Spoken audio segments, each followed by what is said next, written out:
So hello everyone, Namaskar. Myself Padam Dwivedi, a third year law student from Ram University Kanpur. So right now I'm interning at Kanpur District Court.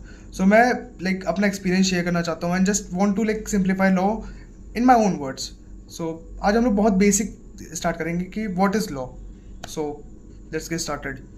So law जिसको बहुत layman language में और common language में विधि और कानून बोलते हैं। ये कलेक्शन होता है रूल्स और रेगुलेशन का, जिसको क्रिएट किया जाता है और इन्फोर्स किया जाता है गवर्निंग अथॉरिटी के द्वारा, जो कि रेगुलेट करती लोगों का बिहेवियर टुवर्ड्स द सोसाइटी। ये इंश्योर्स करता है जस्टिस, ऑर्डर को, और जो डिस्प्यूट होते लोगों के बीच में उनको, और प्रोटेक्ट करता है लोगों की लाइबिलिटी और एक्ट्स को। लॉ जिसको हम लोग बेसिकली दो पार्ट्स में डिवाइड कर सकते हैं, सिविल और क्रिमिनल, जिनको हिंदी और डिस्ट्रिक्ट कोर्ट्स में बेसिकली दीवानी और फौजदारी के मैटर भी बोला जाता है। किसी प्राइवेट इंडिविजुअल के राइट का इन्फ्रिंजमेंट होता है तब उसको सिविल मैटर्स में आता है। इसमें दो पार्टीज होती है, एक होता है प्लेंटिव, एक होता है डिफेंडेंट, यानी वादी और प्रतिवादी। इसके एलिमेंट्स होते हैं रॉन्गफुल एक्ट, जो कोई गलत कार्य किया गया हो, ओमिशन, जो कि कार्य करना चाहिए वो ना करा गया हो, इसमें एक लीगल इंजरी या डैमेज होना चाहिए, और रेमेडीज में इसमें कंपनसेशन मिलता है जो कि मैक्सिमम टाइम में मॉनिटरी होता है। इसके एग्जांपल में प्रॉपर्टी लॉ, फैमिली लॉ और कॉन्ट्रैक्ट लॉ होता है।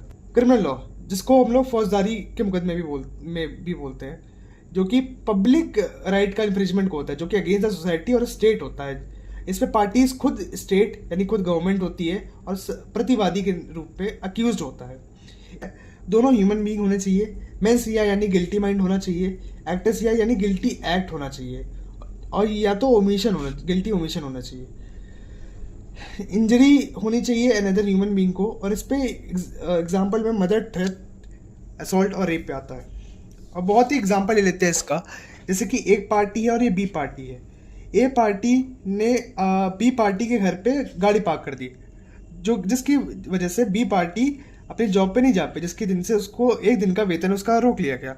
तो वो एक दिन के वेतन के लिए इसको सू कर सकता है, सिविल सूट डाल सकता है, पर इसको जेल नहीं भेज सकता क्योंकि क्रिमिनल मैटर नहीं है। इस पर कंपनसेशन हुआ है, इसके लीगल राइट का डैमेज हुआ है, पर ये क्रिमिनल राइट का सोसाइटी के विरुद्ध नहीं हुआ है। और अगर बी के घर में गाड़ी ऊपर ही गाड़ी चढ़ा दे, तो ये जो कि है ये सोसाइटी को अफेक्ट करे, ये पूरी चीज़ ये क्रिमिनल के अंदर आएगा। तो ये बेसिकली दो पार्ट में डिवाइड करने की कोशिश करी गई यहाँ पे। तो बहुत ही बेसिक समझाने की कोशिश करी मैंने।